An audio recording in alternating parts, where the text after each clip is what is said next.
Hi everybody, it's Rebecca. Welcome back to Not Fit for Print. Today we have something really cool. We have the brand new Natasha Denona Mini Retro Eye Palette and the Bloom Highlighting Blush. Both brand new, both tiny little cute little thingies. You know, these little mini palettes that Natasha Denona does are so cool because they're so accessible. This is $25. I'm not saying it will last forever, but if you want to dip your toe, you know, her bigger palettes are $129 and have so many colors. So if you want to dip your toe into something fun and still get a chance to try out the Natasha Denona formulas, this is a great place to start. And this is, spoiler alert, a fantastic palette. We're going to get into it. And we also have our little Bloom palette. This thing is, I don't know if you can tell with me holding it how teeny cute it is, but let me just put it next to another popular. Here's the Cover FX blusher, and you can just see how much tinier it is. It's just a cute little thing. So we're going to get into a look here. I'm sitting over to the side, as you can see, because I want to insert some photos and some video. This palette is called the Retro Palette because it kind of harkens back to the swinging 60s when we think of Jane Birkin or Brigitte Bardot or even Cher. So inspired by, that's the look I went for today.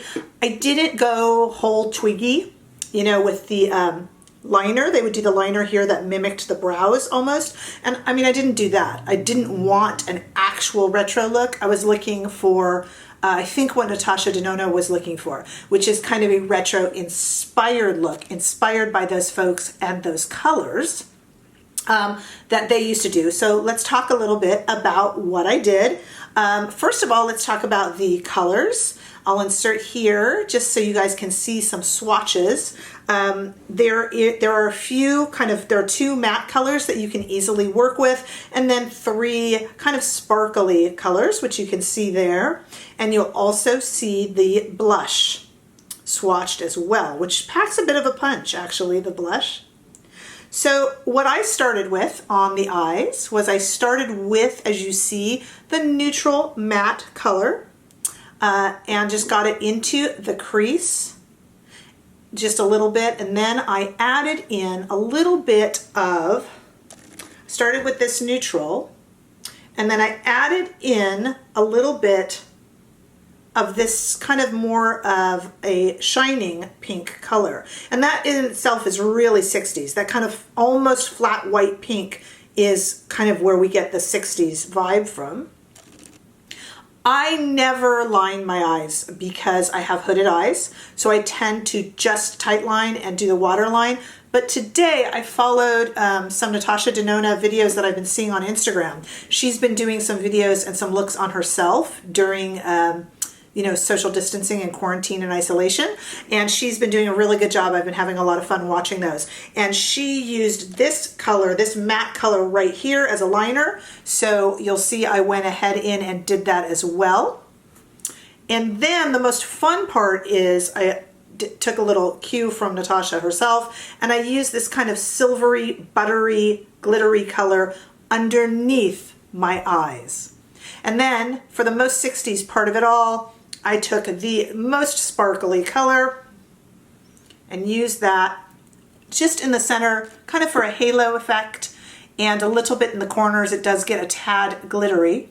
I didn't do any other liner. I didn't tight line. I didn't do the waterline. If I did that with, say, a dark black color, that might even make it even more retro. But I did do a ton of mascara, because mascara in the 60s, eyeliner and mascara are very, very, very retro 60s, right? Then I went in with the Bloom Highlighting Cheek color, and as you'll see in the video, I was quite surprised at how pigmented this is. Usually these blushes take a bit to build up, but this one did not. It went on very strong. I even had to powder over it a little bit to tone it down to what you're seeing right now in front of you.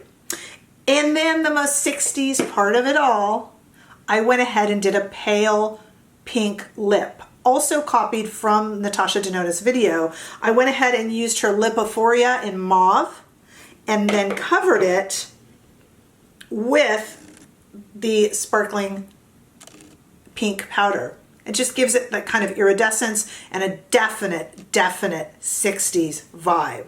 I went with kind of pinks and in this look because I really wanted to get at that kind of Brigitte Bardot or Jane Birkin type look.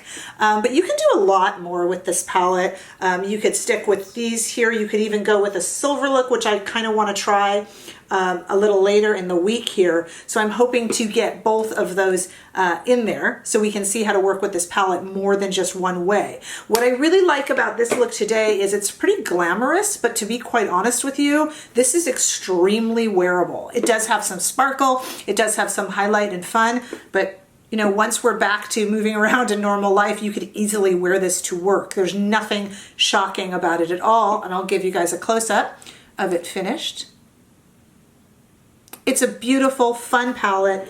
The cheek and the eye colors are affordable, they're easy, they're fun. The shadows perform beautifully up to Natasha Denona standards.